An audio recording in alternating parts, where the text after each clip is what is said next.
So yeah, about what I was saying earlier. And we're live!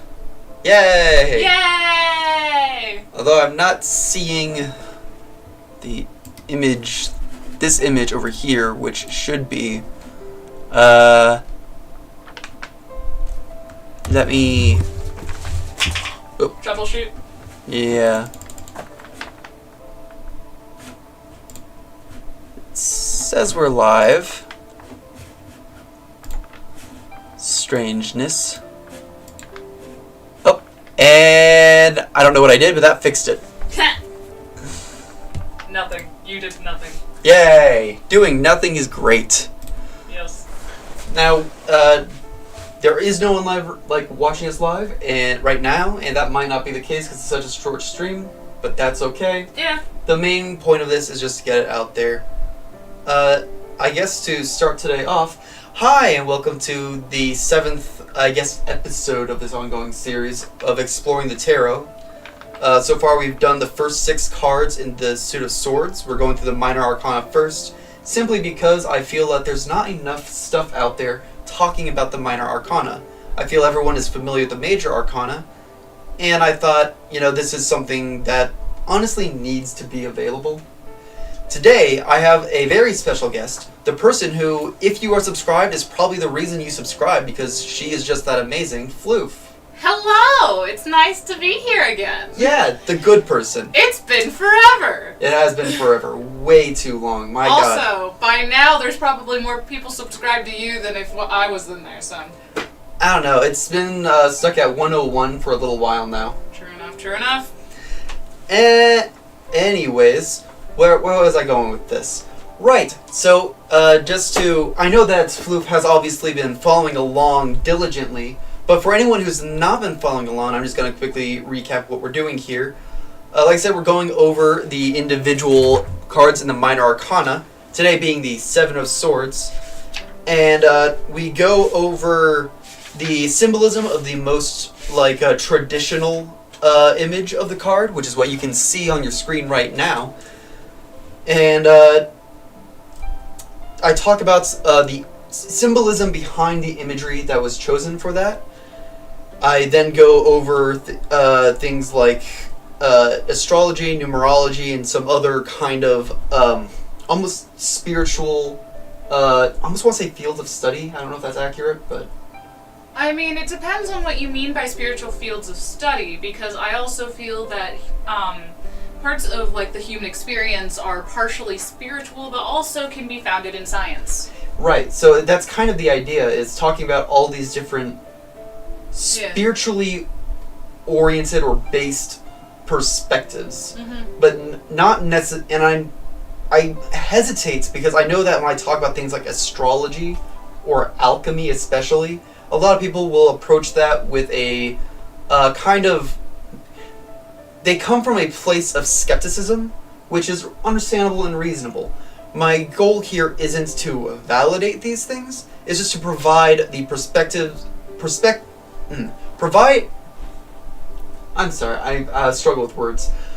Come at the card from all these different varied perspectives to give as complete an understanding of this card as I can, focusing on the kind of broad strokes. As before today's stream, me and Floof were talking, and we were acknowledging the fact that different decks will come with their own kind of descriptions of the cards, and I like to call it flavor text. Right.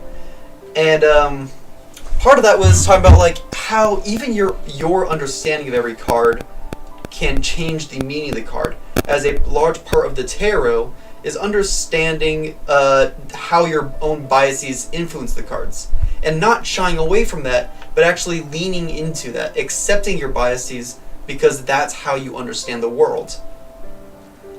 I mean, it's also part of your own experience. Every person's experience is going to be different from another person.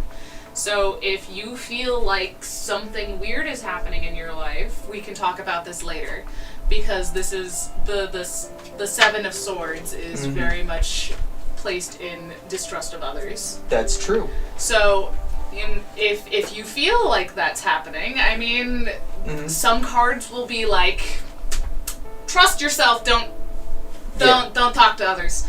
Yeah. So there's a lot that goes into the tarot, and I think it's taking your own intuition, reading the cards, and using your biases with those cards to better understand yourself and how you feel about the situation. That's, again, very broad strokes. It's very much just self-reflection. Mm-hmm. Reflection on what's going on in your own life and how the cards play into that. Right. I also talk about some theological perspectives of the cards. That's, again, not to say that any one theology or narrative or perspective is more accurate than the others. It's just to provide a good, well-rounded narrative, I guess. I'm not always using the best words. Also, as I keep saying in every video, a lot of the words I'm going to say, like Ayurveda, I am confident I'm not pronouncing that correctly. Take anything and everything I say with just a little bit of patience, a grain of salt. And let him know in the comments if he's wrong. Yeah, make sure to be as angry as possible. I think that's the best way to get your point across. I talk about the upright and reverse interpretations. Today, Floof brought over her own decks and will be providing some of the context from there. And that's what we do here. I think we are going to open with the more this thing. Did you want to read or do you want me to read it? This one very much sounds like a thespian wrote it. So did you want to read or did you want me to read it? Depends. I mean, I think we have at least one person in the chat. Who would you like to see read it? Well, right now our analytics say 0. 0, got it. Isn't that exciting? I can read it. Of course, if anyone is in the chat, please feel free to comment. I have it pulled up specifically for the purpose of being able to see what you have to say. And yeah. Alright. So, this book kind of has a lot of depictions of birds and swans and things. Right. And just to reiterate, today it's the 7 of Swords. This deck is called the Shadowscapes decks, or the Shadowscapes deck. I'm reading its companion book. Mm-hmm. So the 7 of Swords says... So would you like to sit down? Actually, yeah, I would love to sit down. Thank you. Oh, you're welcome. He hides his face behind a mask, shrouding his true nature, and he smirks in a rather satisfied way that he has managed to steal one of the swords that the Swan Guardian oversees. He thinks the Guardian is oblivious, but she is in fact watching him with one eye over her shoulder. She knows and recognizes his nature. The blackbirds descend upon him and sidle close. What have you got there? Shiny bauble. Shiny prey. They demand, drawn to the sullen gleam of the blade that he has taken. He turns his back to them as well, for he is the cleverest blackbird to have ever been able to draw this sword from the stone. The 7 of Swords represents an attempt to escape responsibility. It is the thief who tries to make away with what is not his. He dishonorably tries to keep everything for himself and is two-faced to those who attempt to approach. The result of such an outlook on the world is uncertainty. For if one is untrustworthy, then why risk having faith in others as well? Deception breeds distrust and a pessimistic viewpoint. A very beautifully written book to talk about the tarot. I'm going to quickly go over the symbolism of the imagery on the card. So the elements on... Oh, I'm sorry, I'm looking at the wrong one. Earlier I went back to the top to look at the 3 of Swords. The imagery on the 7 of Swords are a figure sneaking away with the swords, a camp in the background, the swords left behind, and the thing I'm using talks about the quote-unquote body language of the figure. Okay. So the figure is sneaking away, representing cunning, deceit, deception, the use of strategy to achieve your goals, and the need to act independently or break away from a group. Yeah, so he's generally carrying 5 of the swords, with 2 of them having fallen on the ground.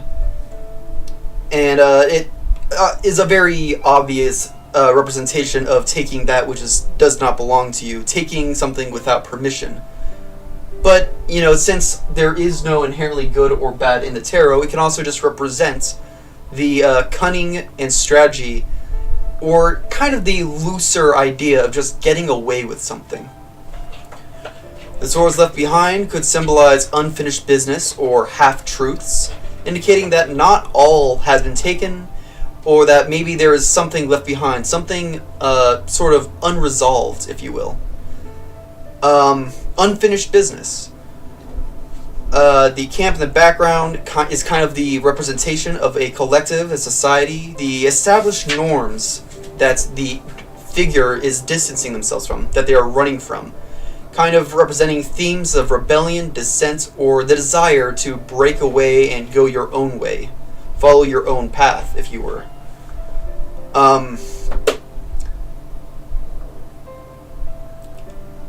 Sorry, just had a blank. The last thing I would mention, the body language of the figure, is kind of generally meant to look very sneaky or stealthy, emphasizing this idea of secrecy, evasion, deception, and all that. I wish I could show you the card that Floof has. Maybe I will when I put out the final version of these, which reminds me what I plan on doing eventually is cleaning up these videos and showing you all the things we talked about. But yeah, it is a very beautiful sword of a man shirtless, as we all should be, honestly. Yes, all of us should be. And taking one of several swords, one might even say 7 swords, out of a stone, and multiple birds around him. He also has a bird mask, and it looks like a satyr. It's a very beautiful card. I love the color of it as well. Lots of purples and whites. I mean, that's this deck for you. That, yeah. Just in general, she has a very beautiful deck.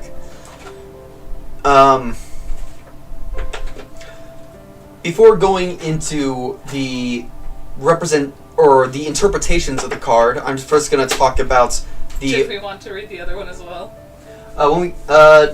Does it give just that overview, or because I don't want to get into the interpretations yet? It kind of was a little bit different.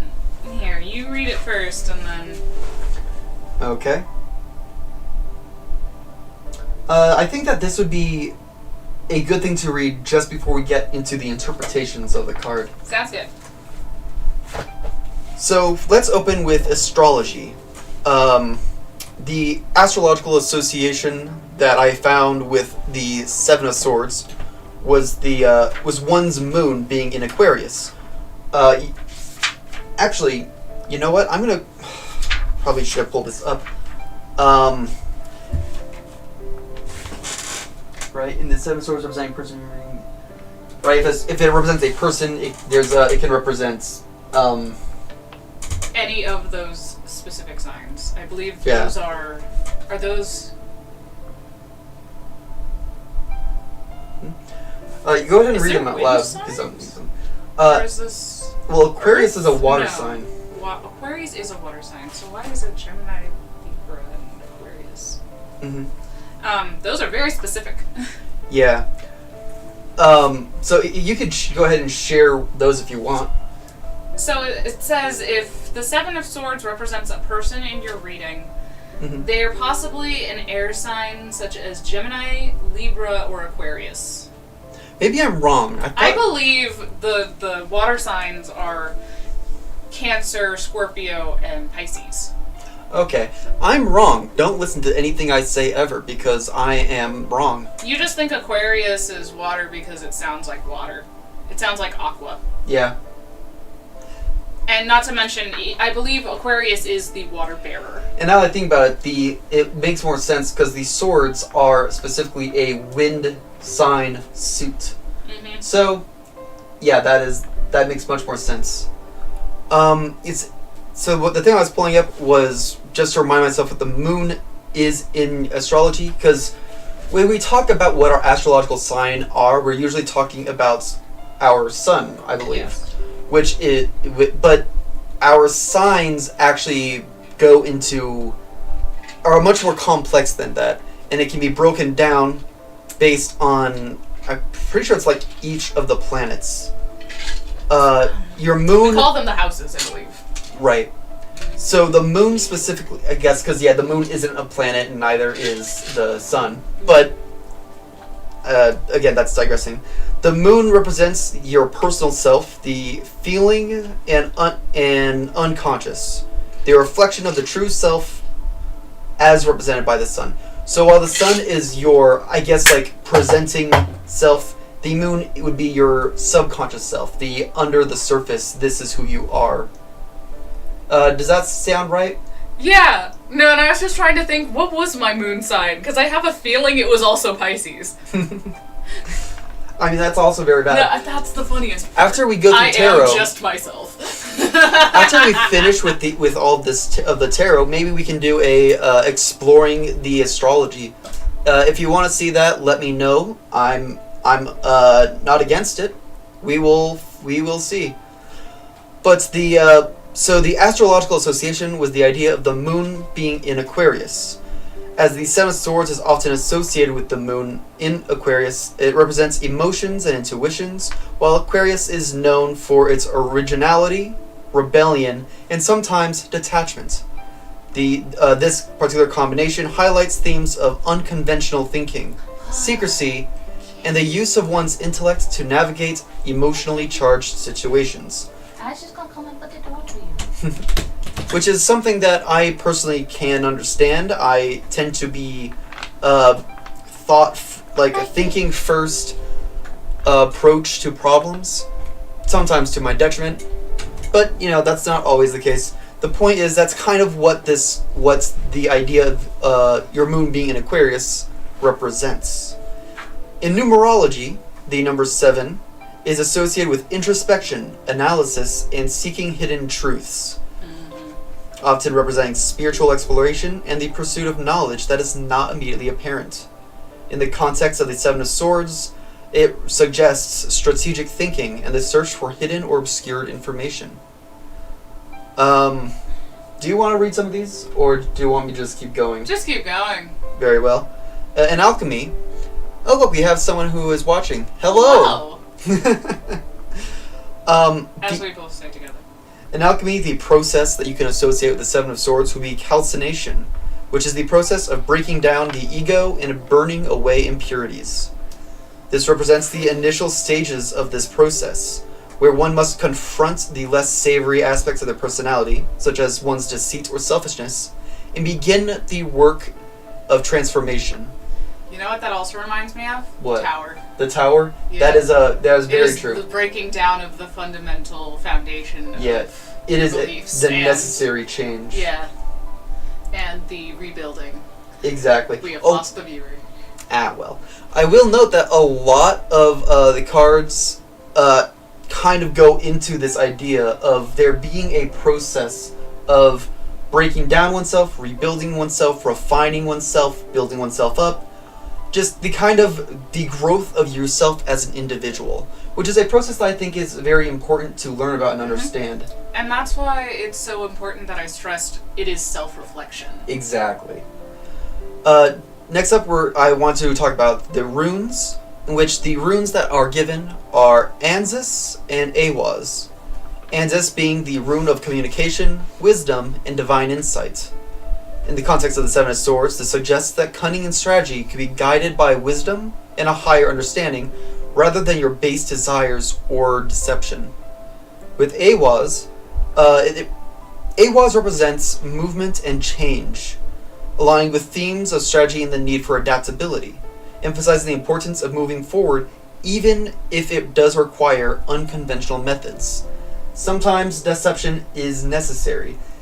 It's not always a pleasant thing, but that is life. Life is moving forward despite the challenges that we face. Mm-hmm. And sometimes those challenges can be born of our own, can be born of ourselves, our own human nature. Yeah, you can deceive yourself. That is a very, that's very true. Just, honestly, just like how I did yesterday, was how I was, you can project something that you believe is happening onto another person. And that is part of deceiving yourself. Yeah, and it's a very hard thing to break through, your own self-deceptions. But, again, I think that this card is a good way of getting insight into that, to realize you're deceiving yourself. It might not always help you with figuring out how you're deceiving yourself or what you're deceiving yourself about, but I think being aware that there's something there already puts you one step in the right direction. Are we doing interpretations yet? Because this seems like interpretations. Almost, actually. We got another couple things. Actually, I say almost. We're barely halfway through the things. Next up, we're talking about something called I Ching, which is it's another kind of spiritual representation of things through a variety of what's called hexagrams. In I Ching, the hexagram associated with the Seven of Swords would be hexagram 43, also called Kuai, or breakthrough. Representing decisive action, clarity, and the resolution to break through obstacles. Again, kind of going into the idea of making tough decisions, strategic thinking, and acting in a way that might not be entirely above board. There was a song where I was like... Yeah? It's from the newest Descendants film. Don't get me started on it. Okay. We'll have to talk about that afterwards, because now I'm curious. Omikuji is the most recent edition. In this, it talks about the fortune of strategy, which is one of the fortunes you can draw when doing Omikuji, which is which I don't know, since you were here last week and I don't think you watched the video. Basically, in Japan, there's a tradition at Buddhist temples where you go, you give them like a 10 yen coin, and then you can draw a fortune. If it's a bad fortune, you can burn it, and it'll clear away. Or if it's good fortune, you can keep it with you. The fortune of strategy, drawing this fortune, it kind of relates to strategic cleverness, the need to navigate situations carefully, and it indicates that cunning and careful planning are going to be necessary for achieving your goals, but to also kind of show caution in order to avoid taking missteps. In Reiki, actually, let me see. Okay, so there's two of these things that talk about chakra, so I'm going to do those together. Before I talk about Reiki, I'll talk about Ayurveda, which in Ayurveda, this card can represent Vata imbalance, which Vata dosha is a combination of air and ether elements, leading to anxiety, restlessness, and a tendency towards deceit or evasion. So this card would represent the need to balance that, fostering a more grounded and truthful approach to challenges. Sorry that there's so many of these. Like I said, I really went all out trying to find all the I different think this things. is great. No, I think it's important to be able to find all these different perspectives. Next up, we're talking about herbalism, believe it or not, which has actually been one of the most interesting things so far when talking about the minor arcana. For example, here, the Seven of Swords can relate to lavender, which is a herb known for its calming properties and its ability to soothe the mind. In the context of this card, lavender, I love lavender. right? It's well known for being such a good, just thing, you know. That's probably why they've used it in so many soaps. I probably should have said yes instead of nodding my head so that people can hear me. I'm sure they could hear your nodding. Nod, Yeah, nod, exactly. nod. So, in the context of this card, lavender symbolizes a need to calm your mind and avoid mental agitation. I I actually think that's related more to the Four of Swords, in my opinion. Well, actually, let me quickly pull up the Four of Swords. Now that you bring at it up. least when it comes to the book, Right. the tarot deck that I have. Well, the reason why I say that is because there might be a chance that it also talks about that I just don't remember. I mean, and here's the thing: is that parts of the tarot deck Actually, have okay. actually similar. It's true. Yeah. Yeah. All the different cards can kind of bleed into one another symbolically. When I can have similar themes. Exactly. Not necessarily the same theme, but similar. Yeah.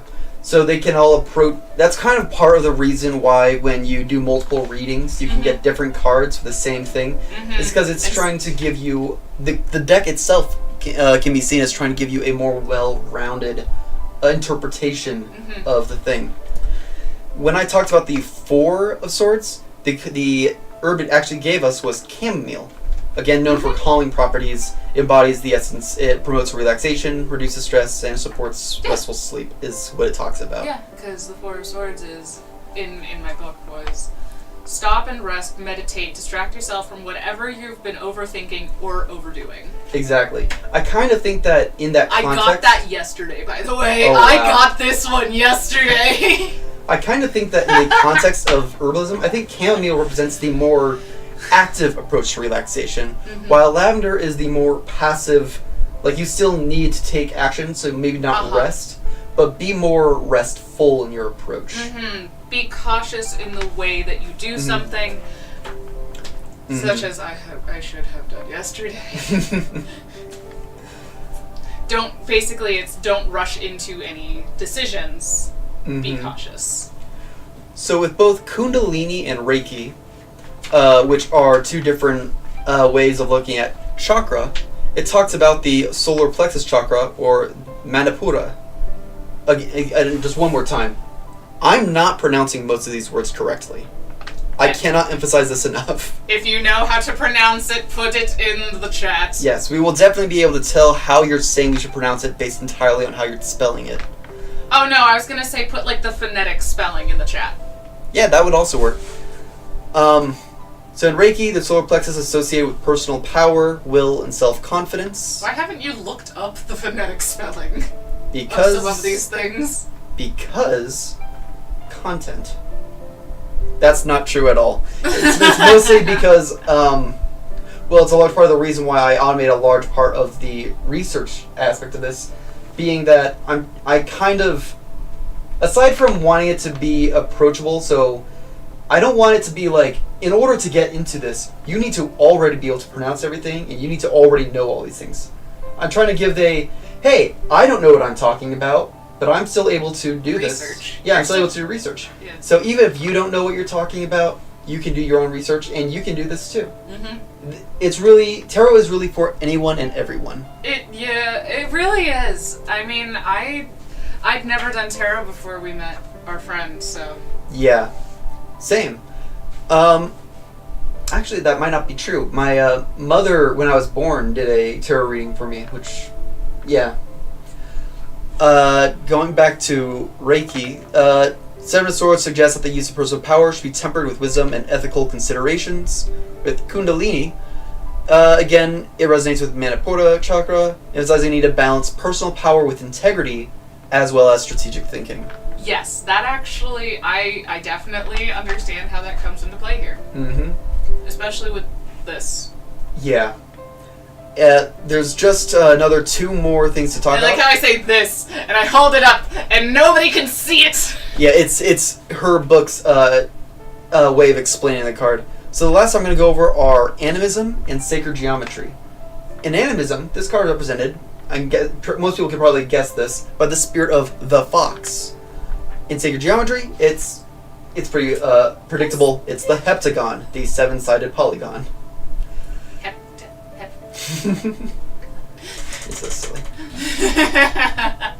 So, in animistic traditions, the fox represents cunning, adaptability, and intelligence. The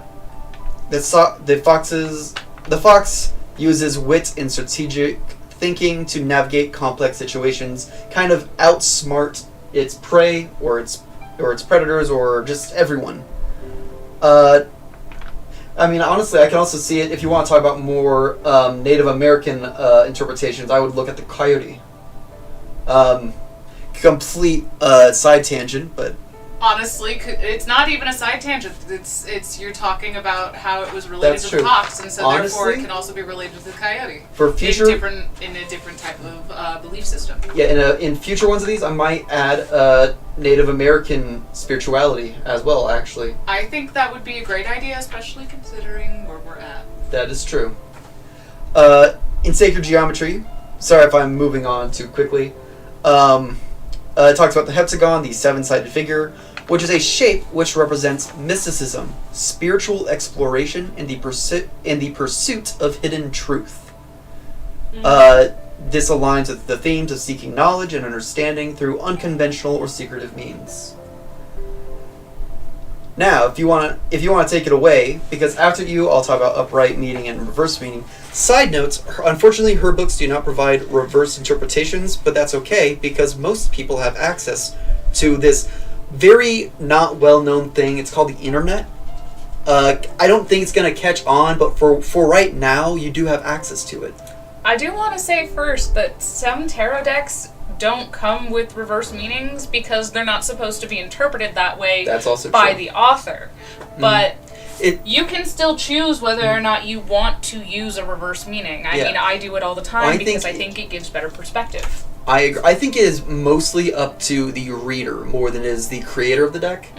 But yeah, it's one of those things where It is more up to the reader, but Yeah. it's the author of the deck that didn't include the reverse meaning. that is true. So that's why I say it was specifically not put in the deck by the author. Right. In fact, sometimes when you read these, you will sometimes find the reverse meaning in some way or form inside of Right. the reading. So it's kind of another example of, I think I spoke about this near the beginning, where letting your own biases kind of shape your reading. If you are someone who doesn't want to bother with the reverse meanings and just wants to go with the upright meanings, that's perfectly fine, because that's how you are doing your reading. Mm-hmm. Sorry again for interrupting you. You may have the Fine. chair.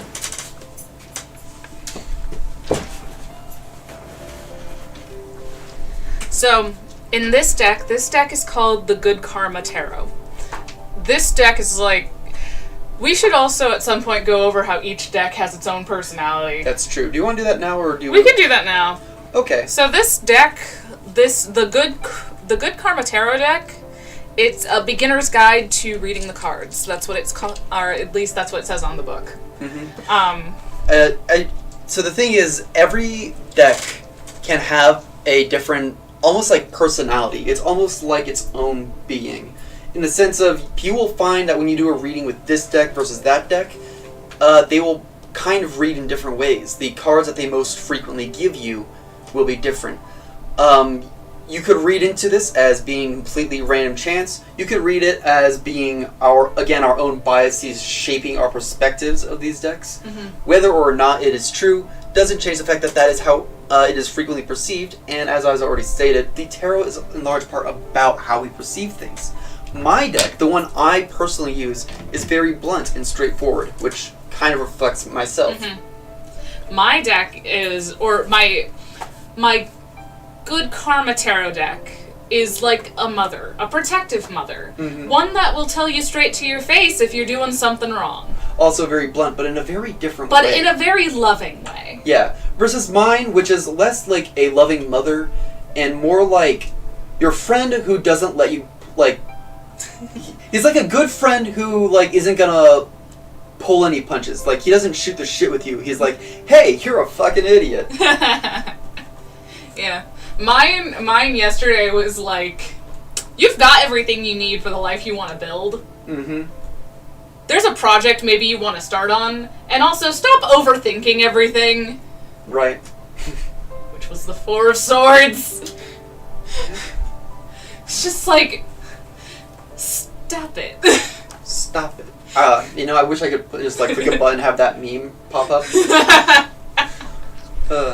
So, my other deck, I don't know super well. It kind of feels like a mystery to me still. Didn't But you also do- quite thespian. Didn't you do a reading with it where it's like, It's big complaints that you don't use it enough.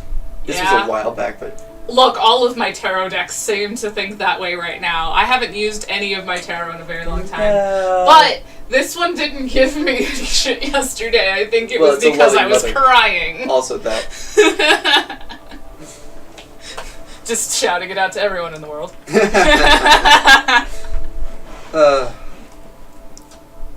So anyways, the Seven of Swords in my, what I like to call my mother deck, because it's just, it's a mother. Mm-hmm. It's a loving mother. Yeah. Gives big maternal energy. It really does, though. And for any weirdos out there, shut up.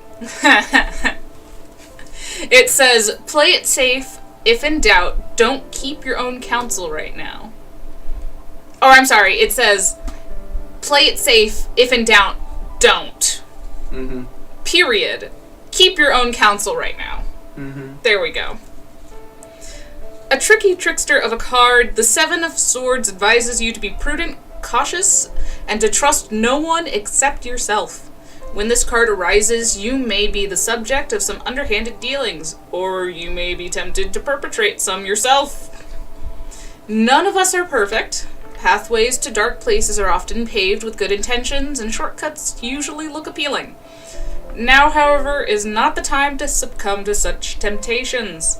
Indulge in bad behaviors or let yourself be exposed to people you don't trust completely.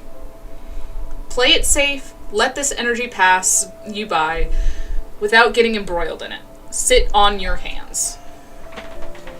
And I think that's a all-around just really good message. Mm-hmm. So, to go into the interpretations that I found, it generally gives me 4 right side up interpretations and 4 reverse meanings. Yeah. They all kind of say the same thing because, again, it's all about the loose. It's almost like reading a vibe. It's kind of how I think of tarot reading. It really is. It's just reading the vibe and also understanding what that vibe means in context to you. Exactly. And again, context is a huge part of it. So, starting with the upright meanings, the first interpretation I'm given is deception and betrayal. The Seven of Swords indicating deception, whether you are deceiving or being deceived. Maybe both. Maybe you are deceiving yourself. Or maybe you're deceiving someone else and you know better. Right, so it's there and is... then you're also trying to deceive yourself that this is the right thing to do. Exactly. So it's very much like there is deception in your life. Where it's coming from, only you know. Yeah. It can also represent strategic thinking, representing the need to approach a situation with cunning or strategy. Or advising you to use intellect and careful planning to navigate a complex situation, while also being a warning to you, saying that you might be tempted to approach it with more unethical behavior, but to try and avoid that. Maybe find another way. It can represent breaking away, the need to break away from a group or an established norm, often in a secretive or independent manner, indicating a desire for freedom or autonomy. I just really liked the last line of this, which was, deception breeds distrust and a pessimistic point of view. That is true. I will say, while deception is rarely, but sometimes the necessary approach, you need to be careful about how you use it. Yeah, because you need to understand if the thing you are dealing with has to do with your interpersonal connections with another person, that will burn that bridge. It's almost like a last-ditch effort. It's a worst-case scenario. You have no other choice. You need to burn this bridge. That is really one of the few times I can say with confidence that deception might be necessary. Such as in an abusive relationship where you're trying to get out of it, and this person is possibly trying to kill you. Right. I probably shouldn't have said that word. It's okay. If this person is trying to unalive you. I think in general, you should always try and approach things with authenticity and honesty, but sometimes that's just not an option. Finally, the last upright meaning we have is partial success, indicating that you may achieve some success, but not all will be resolved. there will be some lingering issue or some unfinished business that will still need attention moving forward. In reverse, or unless, did you have anything else you wanted to share? No. No? Okay, then moving on to in reverse, we have confession and conscience. In reverse, it can indicate that the truth will be coming to light, or that a guilty conscience might be compelling someone to confess or make amends. It's a much more, this is one of the... It sounds more healing than hurtful, but it can be very hurtful. I mean, here's the especially thing. in the moment. Sometimes in order to heal, you need to feel the hurt. Exactly. And I know that better than anyone. I will say, frequently I have found that in tarot, the reverse cards can be a lot more, they can feel a lot more negative in reverse. This is one of the few times where I feel like the card is indicative of a much more positive future outcome than the upright interpretation. I think that's dependent on a lot of things. That is true. It is very context heavy. Like, I would use an example such as the three of Swords, in fact, because that one is also very healing. That is very much a healing card. Oh, I'm not. And even with like the Ten of Wands. There's a lot of counter examples simply because there's a lot of cards. Exactly. And even to what I just said about this card being very positive, the next reversed meaning kind of goes against that, as it is indicative of a failure of strategy. The idea that a cunning plan that you might have, or something you have been planning for, I'm sorry, completely just died. It suggests that kind of thing you've been planning for might fall through. It can also suggest that some deception you don't know about will come to light, or there might be some background unethical behavior, or maybe something you are doing for good or bad, for better or worse, could backfire. Another interpretation of it is the idea of returning what was taken. Indicative to return, again, what was taken. This can be material goods, it can be trust, it can even be something as loose as peace of mind. Trust is a very hard thing to return. It is. And so that's not something I would necessarily say would be an easy task. These are things that would take time and effort to rebuild. A way I think of it is perhaps people are distrusting of you because of how distrusting you have been. So once you start trusting them, they'll start trusting you. Or they might not start trusting you immediately, but it's like this would be the first step in the long process of healing. Would be showing more trust, giving trust so that they may begin to build it for themselves and return it to you. Or also just a desire to make things right. Finally, we have facing consequences, which represents the inevitability of consequences of being deceitful or being unethical. Like I said, these kinds of approaches can be necessary, but it is very rare that there will not be a consequence for taking that approach. There are always likely to be consequences. Exactly. And their consequences don't necessarily have to be negative. Some consequences are positive, but it's true. It's so there's always going to be consequences to your actions. They just need to be looked for, and you need to kind of use the idea of those consequences to weigh whether or not this action is the best way forward. Actually, something I think about is I was recently watching a video that was talking about parental figures that use the approach of tough love to justify. It's like, well, I'm treating you this way because I know that this will make you stronger. And then when the person becomes stronger, they feel justified.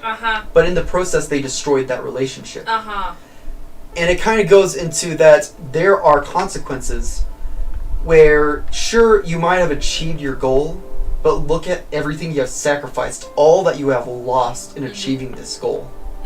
There were probably better ways of doing it. There are almost always better ways.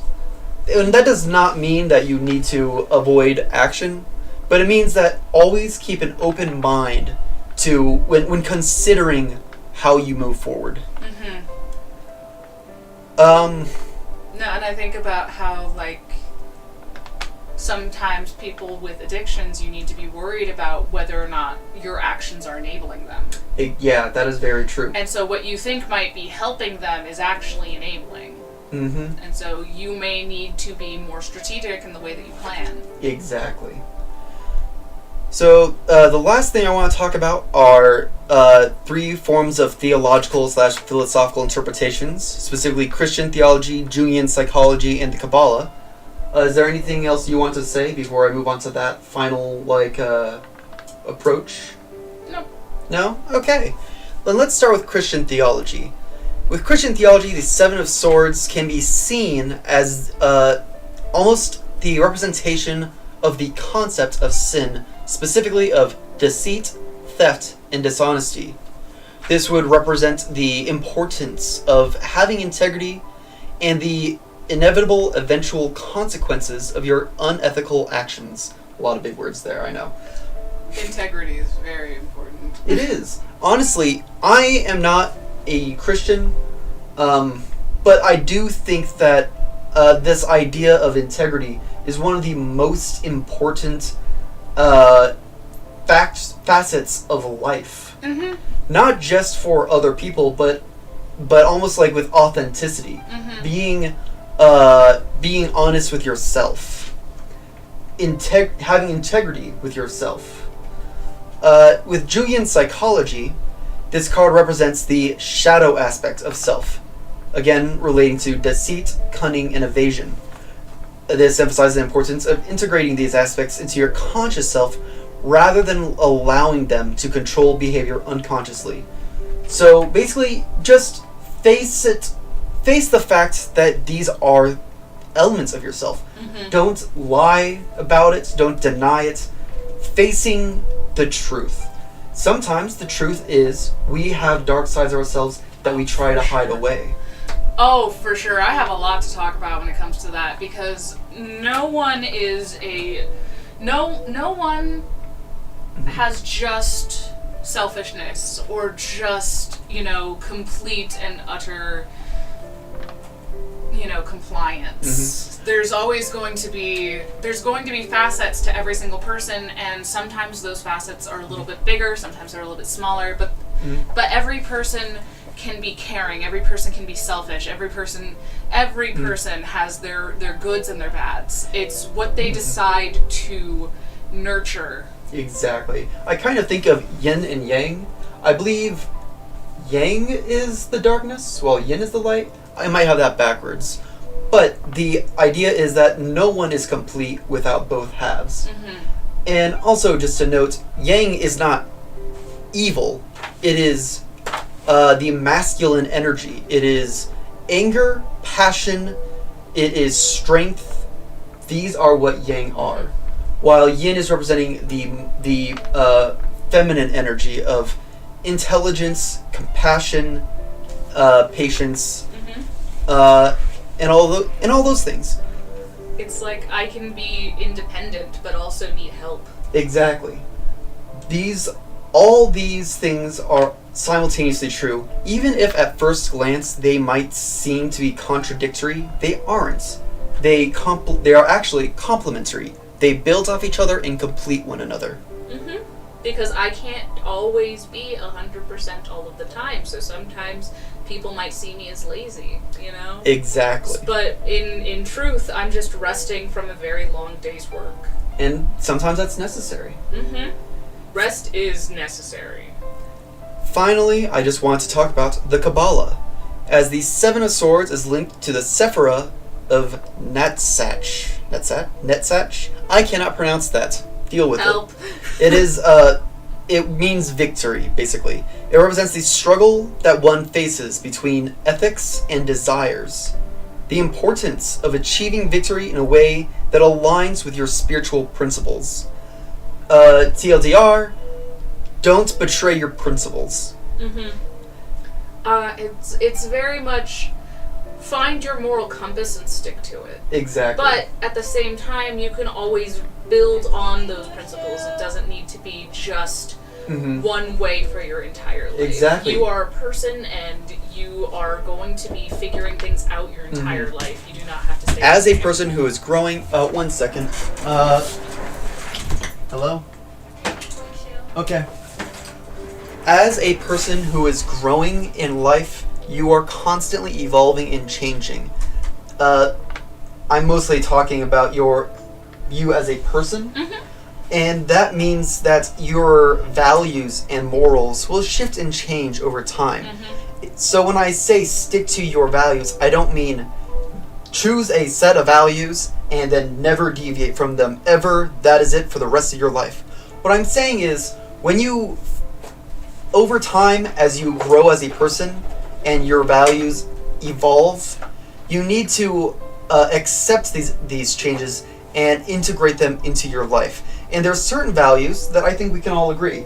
One of the most famous ones is don't unalive people without reason, or innocence, as they might say.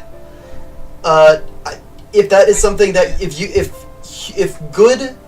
the continuing of life of good people is something you value, and I think we all should, then don't end the continuation of the life of good people.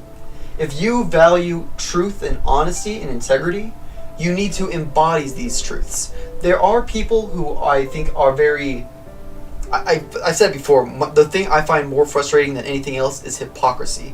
And there are people who will vouch for these values, who will talk about the significance and importance of integrity, but who will they themselves not maintain this integrity that they preach. And that is the counter of what I think this card is trying to say. I was about to say the Hierophant in the tarot deck is very much related to that as well, because it is all about questioning your beliefs and figuring out what you believe in, Exactly. and is this still serving me? Exactly. So does this still serve a purpose in my life, or is it hurting me? Is it going to be something that gives me great stress? Do I need to change? Yeah, do I need to change? Or maybe not even need, but would it be better for me to change? I don't know. I feel like there's also there's a lot of nuance in that as well, because Absolutely. You could change all you want, but is it really what is needed? Exactly. Yeah, that is true.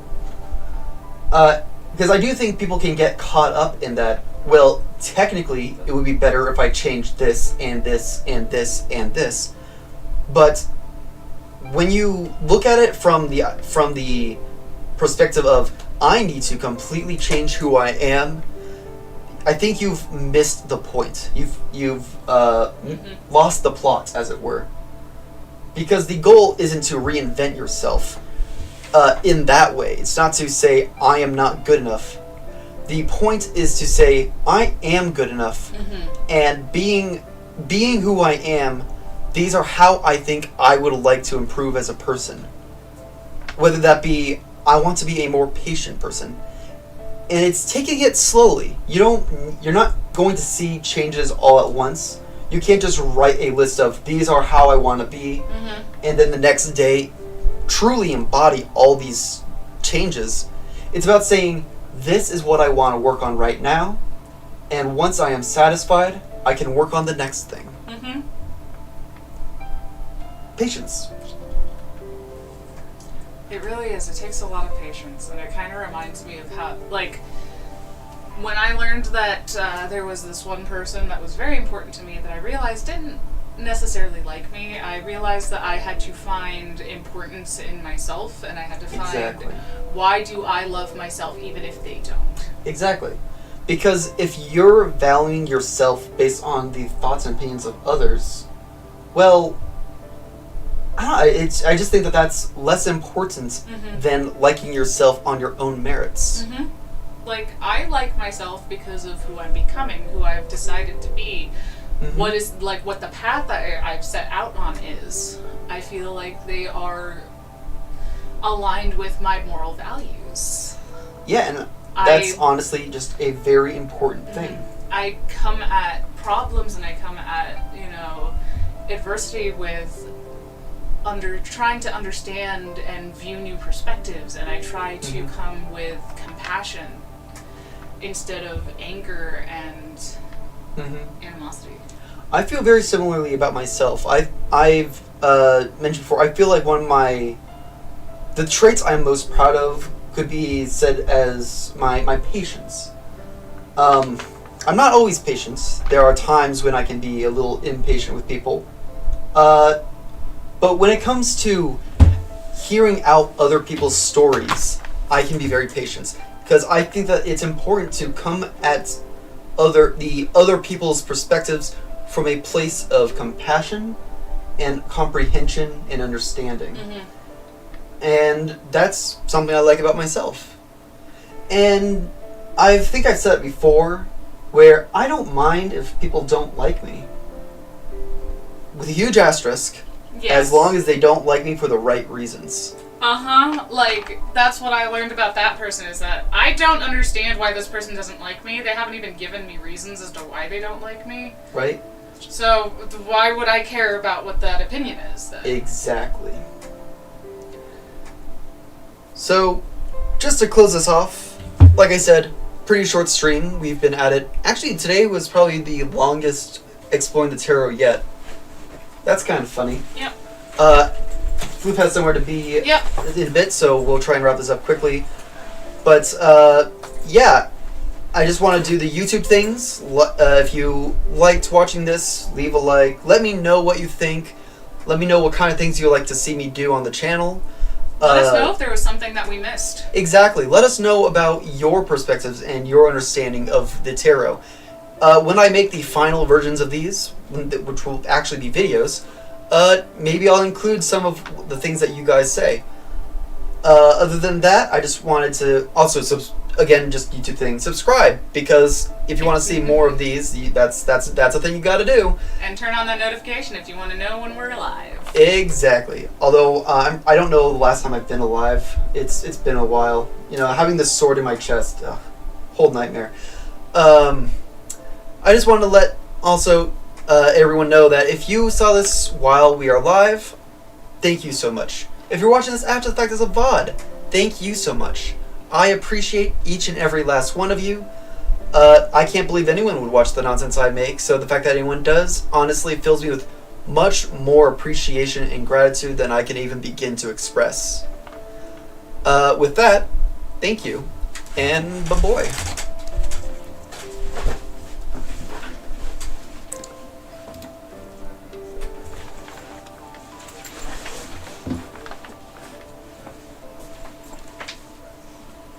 I forgot to turn off some background music. And stream.